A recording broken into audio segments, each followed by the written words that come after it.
Hello dear student, কেমন আছো? I hope প্রত্যেকে শুধু ভালো না, ভীষণ ভালো আছো। স্ক্রিনের ওপর একটা প্রশ্ন দেখা যাচ্ছে, তাই না? এই প্রশ্নটা প্রথমে আমরা মন দিয়ে পড়বো, বুঝবো, তারপর অঙ্কটা প্র্যাকটিস করবো। ওকে, কি বলেছে দেখো। এডি, বিই এবং সিএফ, এবিসি ত্রিভুজের তিনটি মধ্যমা। বেশ, নিম্নলিখিত কোনটি AB plus BC plus CA divided by AD plus BE plus CF এর মান হতে পারে? Option A, B, C, D, চারটা অপশন দেওয়া রয়েছে। চলো আমরা একটা কাজ করি। প্রথমে যে কাজটা করো সেটা হচ্ছে একটা ত্রিভুজ অঙ্কন করে নিই। ওকে, এই হচ্ছে আমাদের ত্রিভুজ এ বি সি। ওকে, এবারে মধ্যমা, এই আমাদের এডি মধ্যমা হলো।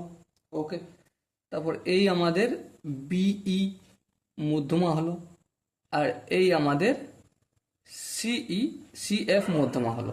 দেখো এখানে কি বলেছে, AB plus BC plus CA divided by AD plus BE plus CF সমান কোনটা? দেখো আমরা যদি ধ্যান দিয়ে লক্ষ্য করি, উপরে তিনটে সমষ্টি আছে। কার সমষ্টি আছে? ত্রিভুজের তিনটে বাহু সমষ্টি আছে, তাই না? হ্যাঁ। আর নিচে কি আছে? নিচে তিনটে মধ্যমার সমষ্টি আছে, তাদের রেশিও রয়েছে। রেশিও নির্ণয় করতে হবে। দেখো আমরা কি জানি, আমরা জানি যে A B plus BC plus CA মানে তিনটি বাহুর সমষ্টি সব সময় বড় হয় কার থেকে? তিনটে মধ্যমার থেকে, তাই তো? AB, AD plus BE plus CF বড় হয়।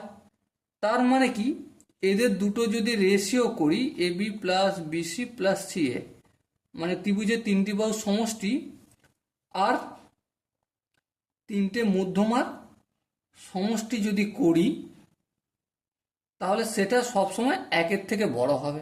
হ্যাঁ, ঠিক। এবার দেখো এখানে যে চারটা অপশন আছে, প্রথম অপশন আছে 7/, বড়। সেটা কি একের থেকে বড়? না, সেটা একের থেকে ছোট। তাহলে এই অপশনটা ক্লিক করব না, ক্লিক করব না।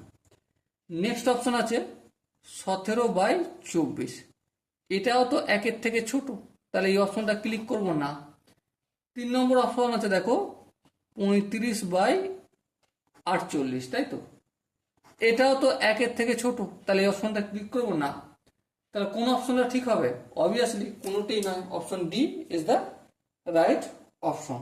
ওকে, সো ডিয়ার স্টুডেন্ট, আশা করি তোমরা প্রত্যেকে বুঝতে পেরেছো। যদি কোনো জায়গায় বুঝতে অসুবিধা থাকে, ডাউট থাকে বা কনফিউশন থাকে, তার জন্য কি করতে হবে? কমেন্টে জানাতে হবে। ওকে, সো দেখা হচ্ছে পরবর্তী সেশনে। ততক্ষণ মধ্যে ভালো